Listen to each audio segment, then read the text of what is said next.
नाज़रीन, इमरान खान साहब ने कल एक पॉडकास्ट किया था, एक नया पंडोरा बॉक्स खोल दिया है। ये बेसिकली ये फौज को सुनाया जा रहा है, आप न्यूट्रल नहीं हो सकते। तो अगर अलीम खान आपसे ये 300 एकड़ की जमीन लीगलाइज करवाना चाह रहे थे तो फिर इमरान इस्माइल को क्यों भेजा था इनके पास? अलीम खान ने इमरान खान साहब को मुनाजरे का चैलेंज दिया और ये कहा कि आए जी किसी भी टीवी टॉक शो के अंदर, किसी भी चैनल के ऊपर आपकी जगह, आपका वक्त आप तयन करें। मैं, जहांगीर तरीन और इमरान खान इकट्ठे बैठ जाते हैं और आमने सामने बात करते हैं। जुलाई के अंदर ही जो है ये नून लीग ने जो है वोट ऑफ नो कॉन्फिडेंस का सिलसिला जो है वो स्टार्ट कर दिया है। तो मैं चाहता था कि DGISI जो है ना वो मेरा कंटिन्यू करता। तो बेसिकली आप ये कहना चाह रहे हैं कि DGISI ने आपको बचाना था? क्या DGISI का ये काम है?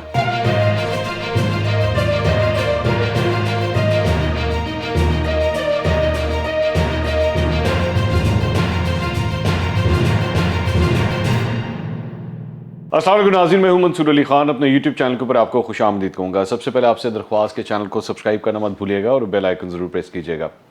नाज़रीन, इमरान खान साहब ने कल एक पॉडकास्ट किया था जिसके अंदर 3 अफराद उनके सामने बैठे हुए थे और ये तीनों ही जो है वो अपने अपने पॉडकास्ट करते हैं और उनके साथ उन्होंने ये सेशन किया।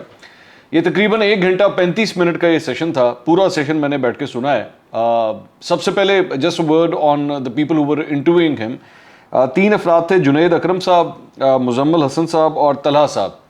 ये 3 अफराद थे जिन्होंने किए। मैंने इनके सबके क्वेश्चंस वगैरह भी सुने। इसमें से जुनैद अकरम और मुजम्मिल हसन ने तो पॉलिटिकल नेचर्स के मेरे ख्याल में सवाल किए और बड़े अच्छे सवाल थे। I have to give this to them. मेरे ख्याल में it was a very well conducted interview और बड़े अच्छे पर्टिनेंट किस्म के क्वेश्चंस किए गए। जुनैद अकरम जो है उनका मेरे ख्याल में मैंने जो सुना है उनके पॉडकास्ट अक्सर फनियर साइड के ऊपर भी होते हैं। तो पॉलिटिक्स के साथ मुझे लग रहा था कि उनका इतना इनकी ग्रिप नहीं है शायद, तो इसलिए वो ज़्यादा सोशल इश्यूज़ के ऊपर उनके ज़्यादा क्वेश्चंस थे। लेकिन जो बाकी 2 अफराद थे उन्होंने बड़े अच्छे पॉलिटिकल नेचर के उन्होंने क्वेश्चंस किए। सबसे इम्पॉर्टेंट बात ये थी कि मेरा ख्याल में किसी भी पार्टी के चेयरमैन की जानिब से इस किस्म का कदम उठाया जाना मेरे ख्याल में एक बड़ा अच्छा स्टेप है और दिस वाज समथिंग गुड। मैं पाकिस्तान तहरीक इंसाफ के ये सोशल मीडिया का जो हथियार है उनके हाथ में, वो उसका बड़ा अच्छा इस्तेमाल करते हैं। कई जगहों पे नाजायज़ इस्तेमाल भी करते हैं उसको अपने ख़िलाफ़ जो है, अगर इस्तेमाल करना अपने मतलब मुखालिफिन के ख़िलाफ़ इस्तेमाल करना चाहें तो बड़े ही गलत तरीके से भी इस्तेमाल करते हैं। लेकिन आपको मानना पड़ेगा कि उनके हाथ में एक अच्छा वेपन है जिसको बड़ा अच्छी तरह यूटिलाइज़ करते हैं। बाकी पार्टीज़ जो है वो दूर दूर तक भी इनके करीब नहीं है इस मामले के अंदर।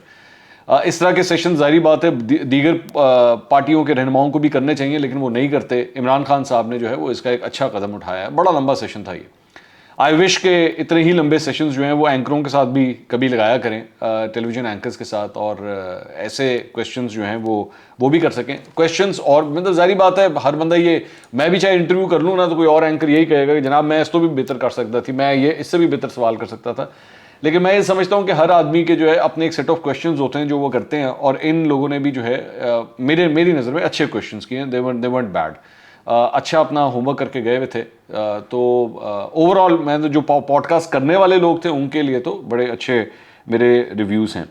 लेकिन खान साहब ने जो एक्चुअली अपने इस पूरे पॉडकास्ट के अंदर जो बातें कही हैं और उसके बाद एक नया पंडोरा बॉक्स खोल दिया है जिसके ऊपर अलीम खान साहब ने भी जो है उनको मुनाजरे का चैलेंज दे दिया है।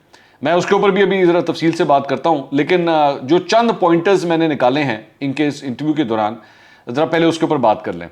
एक तो मैंने पहले भी अपने कल के वीलॉग के अंदर भी ये बात कही थी कि इमरान खान साहब का मेन एम जो है वो है ज़्यादा से ज़्यादा ए टाइम कैप्चर करना, सोशल मीडिया के ऊपर हो, मेन स्ट्रीम मीडिया के ऊपर हो, इन सारी चीज़ों के ऊपर हो। तो वो ज़्यादा से ज़्यादा जो है वो अपना स्पेस जो है वो कवर करना चाहते हैं and he is using different tactics. ये चीज़ ऑब्वियसली जो दीगर जमातें हैं, मुस्लिम लीग नून या पाकिस्तान पीपल्स पार्टी या मौलाना फजल रहमान, दूर दूर तक they can't even think about it. तो इसलिए ये एक्टिविटी अच्छी थी। लेकिन इसके अंदर जो चंद बातें कही गई हैं मुझे उनसे बड़ा सवेर इख्तलाफ है और वो मैं चंद बातें आपके सामने रखता हूँ। चंद चीज़ें तो उनकी रेपिटेटिव थी जो मैं आपको सुना के दोबारा बोर नहीं करना चाहता, क्योंकि जाहिर बात है वो बार बार उसी तरह ही रिपीट होती रहेंगी। लेकिन जो चंद चीज़ें उन्होंने कही, मिसाल के तौर पे एक तो उन्होंने कहा कि जी आप न्यूट्रल नहीं हो सकते, आप न्यूट्रल हो ही नहीं सकते। जब कोई चीज़ गलत हो रही हो तो आपको जो है वो नेकी का साथ देना पड़ेगा, और अगर आप खामोश रहते हैं तो आप फिर बदी के साथ हैं। This was a clear indication कि ये बेसिकली ये फौज को सुनाया जा रहा है और फौज को यही कहा जा रहा है कि जनाब आप न्यूट्रल नहीं हो सकते। सो ये एक बात तो तय है कि इमरान खान साहब जब एक्चुअली ये बात कहते हैं ना, जब ये एडमिट करते हैं इस बात को और ये ताना मारते हैं तो ये ताना मारते मारते वो ये बात भी एक्सेप्ट कर लेते हैं कि फौज कम से कम न्यूट्रल है इस वक्त, और फौज जो है वो किसी दूसरे के साथ मिली नहीं हुई, वो न्यूट्रलिटी की सर्टिफिकेशन ये खुद देते हैं इस बात को। तो इवन दो ये गिला शिकवा कर रहे हैं, लेकिन मुझे इसके अंदर भी एक्चुअली इसमें जो अच्छा पॉइंट नजर आता है वो ये है कि कम से कम इदारा जो है ना वो इस वक्त न्यूट्रल है और वो किसी की भी साइड नहीं ले रहा। लेकिन मसला यह है कि इमरान खान साहब को इसकी आदत नहीं है। इमरान खान साहब ने पिछले कई सालों से जो सियासत की है उसमें उनको एक सहारे की जरूरत रही है और एक पुश की जरूरत रही है, और वो चूंकि अब मिल नहीं रही और वो उस तरीके से जो है उनके लिए मनूवरिंग नहीं हो रही, जिसका एक्चुअली अभी आगे चल के मैं जिक्र भी करूंगा। एक और पॉइंट से भी वाजे होता है कि उनको क्यों चढ़ रही है, तो उनको ये बात पसंद नहीं आ रही और एक दूसरा तर्ज सियासत करना पड़ रहा है जो कि जिसकी कभी आदत नहीं रही, जो पिछले इतने सालों से कभी हुआ नहीं है। ना चैनलों को फ़ोन जा रहे हैं, ना इत्तेहादियों को फ़ोन किए जा रहे हैं, ना उनके लिए MNAs MPs तैयार किए जा रहे हैं, ना जहाज़ वहाँ पे मौजूद है, तो इसलिए भी ये फ्रस्ट्रेशन जो है वो नज़र आ रही है। मैं ये समझता हूँ इवन दो ये नहीं है, मैं ये मेरे पर्सनल इसमें ख्याल है कि बेशक ये इमरान खान साहब को ये सहूलत नहीं है, लेकिन ये अच्छा है। ये अच्छा इस सेंस में है कि वो जो आपको याद है ना, परवेज़ इलाही साहब ने इनके बारे में बात कही थी कि जी 3 साल जो है उनकी नैपकिन ही बदलते रहे हैं, तो अब जो है वो खुद सब कुछ करना पड़ रहा है। और जब खुद सब कुछ करना पड़ रहा है तो ये एक्चुअली आपकी पॉलिटिक्स के लिए बेहतर होता है। या तो आप इस पे फारिग हो जाते हैं या आपकी पॉलिटिकल मूवमेंट जो है एक्चुअली बेहतर हो जाती है। तो ये पाकिस्तान तहरीक इंसाफ के लिए, उनके सपोर्टरों के लिए और इमरान खान साहब के लिए अच्छा है कि बगैर किसी सहारे के सियासत करें। अच्छी बात है, इससे ज़्यादा मेच्योरिटी आती है, आपको लॉन्ग टर्म के अंदर ये आपको हेल्प करता है। सो अभी भी लेकिन गिला शिकवा है कि जी न्यूट्रल नहीं आप हो सकते। इसमें एक तो पॉइंट उन्होंने ये रेस किया। दूसरी उन्होंने एक बात कही कि जी फौज के हवाले से भी उन्होंने बात कही कि जी अब आपको नहीं पता कि फैमिलीज के अंदर, इदारों के अंदर जो है जो बड़े ओहदों के ऊपर लोग बैठे हुए, उनकी फैमिलीज की तरफ से इनके ऊपर कितना प्रेशर है।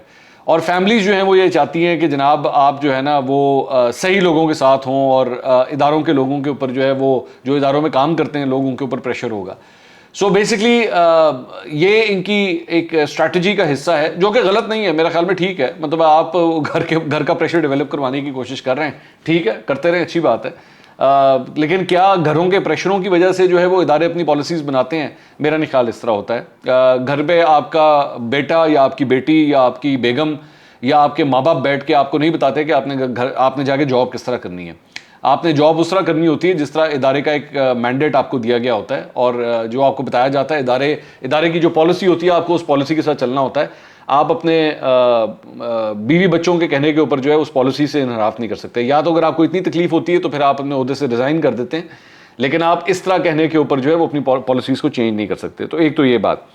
उसके बाद आगे मैं भी बड़ी तफसील से जहांगीर तरीन और अलीम खान वाली बात के ऊपर आऊँगा, मुझे पता है आप उसको डिस्कस करना चाहते हैं, लेकिन मैं बाद में आता हूँ उसके ऊपर।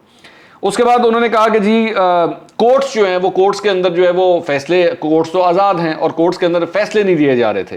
बेसिकली शहबाज शरीफ और इन लोगों के खिलाफ जो केसेस थे उसकी वो बात कर रहे थे। अब मसला ये है कि इमरान खान साहब को ना बेसिकली एक ऐसा पाकिस्तान चाहिए, एक ऐसा सिस्टम चाहिए जो हर इदारा, हर शख्स, हर ओहदेदार, हर बंदा जो इंपॉर्टेंट किसी पोजीशन पे बैठा हुआ है वो उस तरह काम करे जिस तरह इमरान खान साहब चाहते हैं। क्योंकि इमरान खान साहब ये समझते हैं कि ये मुल्क नहीं है, ये 11 बंदों की क्रिकेट टीम है और मैं इसका कप्तान हूं। मैं बॉलर को बताऊंगा कि तूने फलां ओवर कब करना है, मैं फास्ट बॉलर कब लेकर आऊंगा, मैं स्पिनर कब लेकर आऊंगा, मेरी तरफ से ओपन कौन करेगा, 1 डाउन कौन जाएगा, 2 डाउन कौन जाएगा। वो हमेशा ये उनका ज़हन आज भी यही समझता है कि नहीं ये सिस्टम ही काम नहीं कर रहा, ये सिस्टम मेरे लिए बना ही नहीं हुआ, तो मुझे ये सिस्टम चूंकि पसंद नहीं है तो इसलिए मैं परफॉर्म नहीं कर पा रहा। वो और बात है कि आज तक जितनी हुकूमतें आई हैं उन्होंने अगर कोई इंप्रूवमेंट की है या खराबी हुई है वो इसी सिस्टम के जरिए ही की है। लेकिन इमरान खान साहब इज ऑफ द ओपिनियन के नहीं, इस तरह नहीं, मुझे अपनी पसंद का सिस्टम चाहिए, लोग मेरी बात सुने, मैं बताऊंगा किस तरह। कोर्ट्स मेरी मर्जी से चलें, पुलिस मेरी मर्जी से चले, फौज भी मेरी मर्जी से चले, अदलिया मेरी मर्जी से चले, मुझे उसके बगैर जो है वो काम नहीं बनेगा, मुझे मज़ा नहीं आएगा इस बात का। तो आप इसका कुछ भी नहीं कर सकते। आप ये एक ऐसे मतलब छोटे बच्चे की जिद है जिसका आप कुछ भी नहीं कर सकते। आप इसको लाख समझा लें कि भाई इस तरह नहीं होता, ये एक मुल्क है, उसके लिए ये तरीकाकार यही है, तो आगे चल के बल्कि वो इसमें फिर ब्यूरोक्रेसी के बारे में भी उन्होंने यही बात की कि जी वो ब्यूरोक्रेसी के अंदर भी इनके लोग थे, वो हमारे काम नहीं होने देते थे, काम चलता नहीं था। भाई बात यह है कि दोबारा वही मैं बात आपको समझाऊंगा, ये 11 बंदों की क्रिकेट टीम नहीं है, ये एक पूरी ब्यूरोक्रेसी होती है। आपको समझना होता है कि ब्यूरोक्रेसी में से काम किस तरह निकालना है आपने, यही सब कुछ। मैं आपकी एग्जांपल दे देता हूं। इसी तरह ही ब्यूरोक्रेसी आखिर केपी के अंदर भी तो थी ना। वहां पे भी 2013 से लेकर 2018 तक आपकी गवर्नमेंट थी और परवेज खटक साहब वहां पे वजीर आला थे। आप लोगों की एक अच्छी परफॉर्मेंस थी ना, जिसकी वजह से आप ये कहते हैं कि देखें हम दोबारा आ गए। इसी सिस्टम के अंदर वो काम कर रहे थे, इसी सिस्टम के साथ, इसी ब्यूरोक्रेसी के साथ, इसी पूरे निजाम के साथ काम करते हुए केपी के अंदर आप लोगों ने परफॉर्म किया। तो जब वो चीज केपी के अंदर हो सकती थी तो आखिर वो पूरे पाकिस्तान में क्यों नहीं हो सकी, वो पंजाब के अंदर क्यों नहीं हो सकी? प्रॉब्लम एक्चुअली सिस्टम के साथ नहीं है, प्रॉब्लम आपकी अहलियत का है। अगर आपके अंदर वो अहलियत नहीं है कि जिसके जरिए आप परफॉर्म कर सकें, तो आप लाख ये कहते रहें कि जनाब ये नहीं हो रहा तो वो नहीं होना, ये सारे के सारे बहाने हैं, ये और कुछ नहीं है, ये बहाने हैं। मसला ये है कि आपको जिंदगी में पहली दफा कोई काम करना पड़ा और वो था वजीर आजम बनने का। एक वजीर आजम बन के आपने परफॉर्म करना था और वो आपसे हुआ नहीं। और वो आप शेख रशीद साहब ये कह चुके हैं ना, उन्होंने अभी ये परसों तरसों इंटरव्यू दिया था जिसमें उन्होंने कहा कि हमारी जिस किस्म की परफॉर्मेंस थी हमें तो वोट ही नहीं पड़ना था। तो आपकी परफॉर्मेंस का मसला था। अब आप उसके अंदर लाख कहते रहे ब्यूरोक्रेसी नहीं ठीक, कोर्ट नहीं ठीक, फौज नहीं ठीक, पूरा सिस्टम ही नहीं ठीक, आप इसमें लाख ये कहते रहे, इसका कोई फायदा नहीं है। ठीक है, तो आप दोबारा भी आज जब जाएंगे, आप जब दोबारा इलेक्शन लड़ने के लिए जाएंगे तो इसी सिस्टम में दोबारा आने के लिए ही जाएंगे। आप कल को अगर इलेक्ट होंगे तो मुल्क के वजीर आजम ही बनेंगे भाई, आप मार्शल लॉ एडमिनिस्ट्रेटर नहीं बन जाएंगे, आप डिक्टेटर नहीं बन जाएंगे। दिल आपका करता होगा डिक्टेटर बनने को, लेकिन आप डिक्टेटर नहीं बन जाएंगे, आपको बनना वजीर आजम ही पड़ेगा। तो ये सारे के सारे बहाने हैं और कुछ भी नहीं है। और ये बहानों की बड़ी लंबी लिस्ट है, मैं भी आगे भी चल के दिखाता हूं कि इस पूरे पॉडकास्ट के अंदर एक्चुअली और कौन से बहाने उन्होंने बनाए। हाँ, उसके बाद इन्होंने, चूंकि मैं इलेक्शन की बात कर रहा हूं, उसके बाद उन्होंने ये फरमाया कि जनाब हमें जो है ना वो अगली दफा 2/3 मेजोरिटी चाहिए, और अगर हमें 2/3 मेजोरिटी नहीं मिलती तो फिर मैं तो कुछ भी नहीं कर सकता। तो जनाब बात यह है कि अगर आपको 2/3 मेजोरिटी ना मिले, लोग आपको वोट देते रहे और आपको ना मिले 2/3 मेजोरिटी, तो पाकिस्तान का तो बेड़ा गर्क हो गया फिर। क्योंकि फिर आपको तो वोट देने का फायदा क्या, क्योंकि हमें तो नहीं पता कि इलेक्शन जब होंगे तो रिजल्ट क्या आने। तो जनाब को अगर 2/3 मेजोरिटी नहीं मिलती तो फिर हम बैठे रहें। और इमरान खान साहब ने एक्चुअली कहा भी कि मुझे ना 2018 में जब मुझे वो अपनी क्लियर मेजोरिटी नहीं मिली थी तो मुझे दोबारा इलेक्शन के लिए चले जाना चाहिए था। मतलब हम इसी प्रोसेस के अंदर ही चलते हैं। एक एक इलेक्शन जो है वो अरबों रुपए का होता है, वो कोई बच्चों का खेल नहीं है। एक क्रिकेट का मैच नहीं हो रहा जहां पे 2020 आपने 3.5 घंटे के लिए एक मैच खेला और उसके बाद एक रिजल्ट आ गया और उसके बाद आप घरों को चले गए। ये एक इलेक्शन है जिसमें तकरीबन 10.5 से 11 करोड़ लोग वोट डालने की अहलियत रखते हैं और लोग आके वोट डालते हैं। तो जनाब वो चूंकि इमरान खान साहब को तो पसंद नहीं आया, मुझे नंबर तो अब आए नहीं, ओहो मैं तो नहीं बोलता, मैं तो जा रहा हूं। भाई इस तरह नहीं होता, खुदा के लिए ग्रो अप फॉर गॉड से। और दूसरी बात यह कि आप ये फरमाते हैं कि जी मैंने जो है वो फिर आपको इत्तेहाद करना पड़ता है, तो ये करना, इत्तेहाद तो आपने अभी भी किया हुआ है। आपसे बड़ा इत्तेहादी कौन है? परवेज इलाही को आपने बैठ के वजीर आला का उम्मीदवार नहीं बनाया, ये इत्तेहाद के चक्कर में बनाया ना। तो वही परवेज इलाही जिसको आप एक जमाने में पंजाब का सबसे बड़ा डाकू कहते थे, आपने उनके साथ इत्तेहाद किया, उनको पंजाब का वजीर आला बनाने की आपने हर मुमकिन कोशिश की कि किसी तरह आपकी हुकूमत बच जाए। फिर आप बात करते हैं कि जी मुझे इत्तेहादियों के साथ जो है वो, तो फिर आज ऐलान कर दें, आज ऐलान कर दें ये बात। चलें, मैं अगर इतना ही आपको है ना तो आज ऐलान कर दें कि जी मैं कुछ भी हो जाए परवेज इलाही के साथ अगली दफा मैं नहीं इत्तेहाद करूंगा, मैं काफली के साथ नहीं इत्तेहाद करूंगा। कह दें, अब तो चांस है ना आपके पास, अगले इलेक्शन के लिए अभी से ऐलान कर दें कि मैं परवेज इलाही के साथ नहीं जाऊंगा, मैं मुन्नस इलाही के साथ नहीं जाऊंगा। ऐलान कर दें इस बात का। ऐलान भी नहीं करते आप, बाद में फिर बुरा भला भी कहते हैं कि जी इत्तेहादियों के साथ मिलना पड़ता है। उसके बाद आगे जो एक और उन्होंने इंपॉर्टेंट बात की वो की उन्होंने जनाब कि जी अलीम खान और जहांगीर तरीन। हाँ, इस पर उन्होंने फरमाया जी जहांगीर तरीन जो है वो उनका नाम जो है वो शुगर कमीशन के अंदर आ गया था और अलीम खान जो है वो अपनी 300 एकड़ की ज़मीन जो है उसको लीगलाइज करवाना चाहते थे और जिसकी वजह से जो है वो इख्तलाफ हो गया, ये उन्होंने फरमाया। अब मेरा इसके ऊपर पॉइंट ये है कि सबसे पहले ज़रा ये जहांगीर तरीन और अलीम खान दोनों के हवाले से, इस हवाले से बात करें। ये दोनों के साथ अगर आपको इतना इशू था तो फिर आपके लोग इनसे मिलने के लिए क्यों जा रहे थे? आपके लोग इनसे वोट मांगने के लिए क्यों जा रहे थे? ये ज़रा मुझे बताएंगे।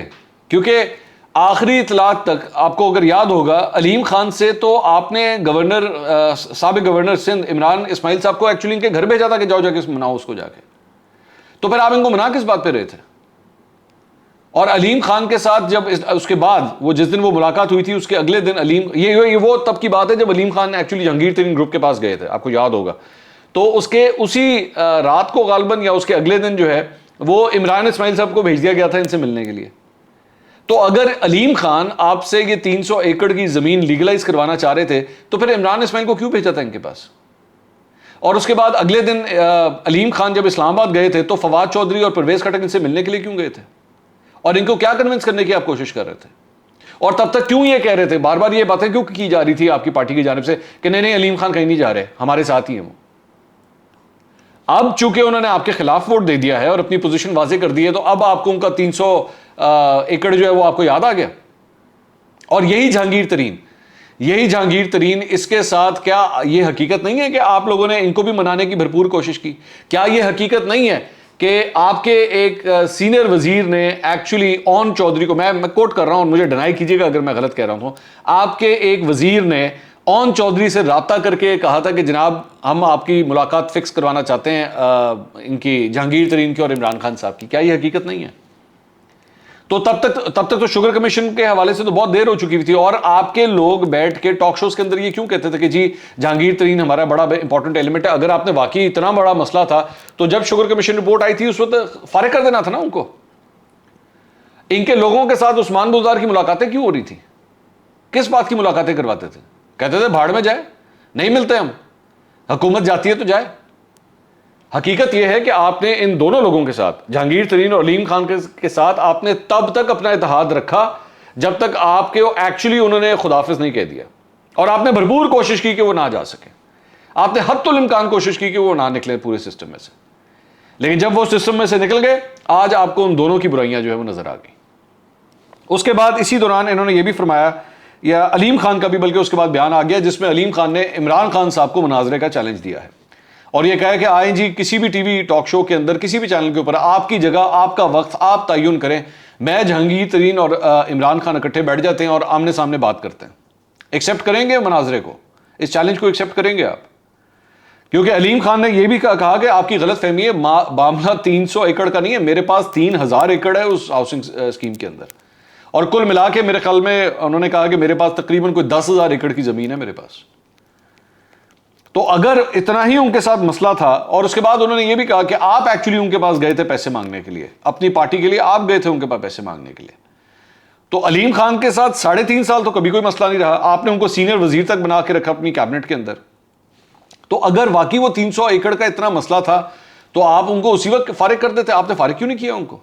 अलीम खान ने तो अपने उहदे से खुद इस्तीफा दिया, और वो इस्तीफा देने के बावजूद आपने अलीम खान को रोक के रखा कि नहीं अभी मत जाना, मैं तुम्हें बताऊंगा कब मैं तुम्हारा इस्तीफा एक्सेप्ट करता हूं। आपने तब भी उनको रोक के रखा। ऐसा क्यों है? आपकी पार्टी के अंदर जो है वो इनके हक में ट्वीट्स क्यों की गई, अलीम खान के हक में? ऐसा क्यों था? उसके बाद एक और जो उन्होंने बात कही वो ये कही कि जी एक जो क्लिप इनका हुआ है जिसमें इन्होंने कहा कि जी मैं जो है ये तासुर गलत था कि मैं जनरल फैज़ को आर्मी चीफ बनाना चाहता था। एक्चुअली 2 वजूहात थी जिसकी वजह से मैं जनरल फैज़ को अपने पास रखना चाह रहा था। मैं चाह रहा था कि वो बतौर DGISI कंटिन्यू करें। एक चीज़ तो ये थी कि जी अफगानिस्तान के अंदर जो कुछ हुआ था, तो जो कुछ भी पॉलिटिकल डेवलपमेंट्स वहाँ पे हुई थी, मैं चाहता था कि ये कम से कम सर्दियों के अंदर जो है ये कंटिन्यू ज़रूर करें। और दूसरी बात ये कि मुझे ये पता लगा था कि जुलाई के अंदर ही जो है ये नून लीग ने जो है वोट ऑफ नो कॉन्फिडेंस का सिलसिला जो है वो स्टार्ट कर दिया है। तो आपके लिए बहुत ज़रूरी था कि मेरे लिए, और सर्दियों के अंदर जिस तरह हमने देखा भी कि उसके बाद सर्दियों के अंदर डेवलपमेंट शुरू हो गई, तो मैं चाहता था कि DGISI जो है ना वो मेरा कंटिन्यू करता, जनरल फैज़ जो है वो कंटिन्यू करते, क्योंकि वो आइज एंड एयर्स होते हैं। मैं इस अफगानिस्तान वाले इशू को जरा 1 मिनट के लिए साइड पे कर दीजिए। सबसे पहली बात तो यह कि आपको यानी इस बात का जुलाई से पता लग चुका हुआ था 2021 से कि आपकी हुकूमत के खिलाफ वोट ऑफ नो कॉन्फिडेंस के ऊपर कार्रवाई हो रही है। तो फिर ये जो अमरीकी मरासले वाला ये जो सारा कुछ आपने स्टार्ट किया और इसको आपने जोड़ दिया कि जनाब ये 9 तारीख 8 तारीख को 7 तारीख को मरासला आया और हमें पता लगा अच्छा वोट ऑफ नो कॉन्फिडेंस आ रहा है। मैं पहले भी इसके ऊपर कई दफा बात कह चुका हूं कि कई दफा इससे पहले भी नजर आ चुका हुआ था कि वोट ऑफ नो कॉन्फिडेंस आने वाला है। इसका इन चीजों के साथ कोई ताल्लुक नहीं था, लेकिन फिर भी आपने इसको अमरीकी मरासले के साथ जोड़ दिया कि लो जी वहां से जो है साजिश हुई है और ये सब कुछ हुआ है। आज आप ये कहते हैं आपको जुलाई 2021 से इस बात का पता था कि ये सब कुछ हो रहा है। और दूसरी बात ये कि आपने कहा कि जी DGISI जो है वो आइज एंड एयर्स होता है, ठीक है, और हमारे खिलाफ ये सब कुछ हो रहा था तो इसलिए मेरा बहुत जरूरी था। सो बेसिकली आप ये कहना चाह रहे हैं कि DGISI ने आपको बचाना था? क्या DGISI का ये काम है कि DGISI जो है वो बैठ के आपके खिलाफ अगर वोट ऑफ नो कॉन्फिडेंस आ रहा हो तो एक DGISI बैठ के आपको बचाएगा? वो इस काम के लिए रखा हुआ है। वो इस काम के लिए रखा हुआ है कि अगर कोई सियासी जमात आपके खिलाफ तहरीक-ए-एतमाद देकर आए तो उसमें से आपको बचा के निकाल ले। और आपको किस तरह पता लगा जुलाई के अंदर, आपको किस तरह पता लगा कि आपके खिलाफ तहरीक-ए-एतमाद आ रही है? ये इंफॉर्मेशन आपके पास किस तरह आई? किसने बताई आपको इंफॉर्मेशन? क्योंकि आप बार बार उसके बाद ये बात करते हैं कि जी ISI जो होता है या DGISI जो होता है वो आपके लिए आइज एंड एयर्स का काम करता है। क्या इनके आइज एंड एयर्स इस्तेमाल हुए थे आपको बताने के लिए कि जनाब जुलाई के अंदर इस कार्रवाई का आगाज हो चुका है? किस तरह पता लगा आपको? और दूसरी बात यह कि इस सारी चीज के बाद भी, यानी आपने हत्तुल इम्कान कोशिश की कि जनरल फैज एक्चुअली इसलिए कंटिन्यू करें ताकि आपकी हुकूमत किसी तरह बच पाए, क्योंकि शायद इससे पहले उन्हीं के जरिए आपकी हुकूमत चल रही थी अपने सियासी मुखालिफिन के हवाले से। क्या एक्चुअली यह वजह थी? और इस सारी चीज के बाद आज ये जो कुछ भी पॉडकास्ट के अंदर आपने कहा है कि जुलाई से आपको इस बात का पता था, तो जुलाई से लेके 8 मार्च तक, जुलाई से लेके मतलब अगस्त, सितंबर, अक्टूबर, नवंबर, दिसंबर, जनवरी, फरवरी, मार्च, 8 महीने। इस 8 महीने में आपको इस बात का पता था कि तहरीक अदम एतमाद आनी है, लेकिन इस 8 महीने में आपको यह नहीं पता लग सका कि एक्चुअली ये सब कुछ जो है वो अमेरिका करवा रहा है। और सडनली 8 मार्च को आपको पता लगा, ओ ये तो अमेरिका करवा रहा है सब कुछ। और उसके बाद 8 तारीख से लेके जब तक आपकी हुकूमत नहीं गई, जिसको तकरीबन ऑलमोस्ट 1 महीना लगता है, उसके बाद भी 8 मार्च के बाद भी तकरीबन पूरा 1 महीना लगता है, उस वक्त आपने आजाद जुडिशल कमीशन क्यों नहीं बनवाया, जिसका मुतालबा अब आप कर रहे हैं? आपको तो करना चाहिए था ना, जिसको अब आप ये बार बार करें जी आजाद जुडिशल कमीशन बनाएं। और अब जब हुकूमत ने एक इंक्वायरी कमीशन का कहा है तो आप ये कह रहे हैं कि जी मैं इस इंक्वायरी कमीशन को नहीं मानता। तो तजादात से भरपूर था ये पूरा का पूरा पॉडकास्ट जो मैंने सुना है 1 घंटा और 35 मिनट का। इसके अलावा एक और खबर ये है मईशत से मुतल्लिक, डॉलर जो है वो ऊपर जाना शुरू हो गया फिर से। ओपन मार्केट के अंदर आज 187 रुपए का नोट किया गया है डॉलर, और आज स्टॉक एक्सचेंज के अंदर भी मंदी देखी गई है। और इसकी बहुत बड़ी वजह यह है कि इकोनॉमिक अनसर्टनिटी जो देखी जा रही है, जिसके हवाले से IMF के हवाले से अभी तक कोई डेवलपमेंट सामने नहीं आ रही, इंतजार है कि ये कब तक आएगी। और जो भी सूरत हाल बन रही है उसकी वजह से भी जो है ये अदम इस्तेहकाम डॉलर के ऊपर भी इफेक्ट कर रहा है और स्टॉक मार्केट के ऊपर भी इफेक्ट कर रहा है। अगले वीडियो में दोबारा मुलाकात होगी। अल्लाह हाफिज़।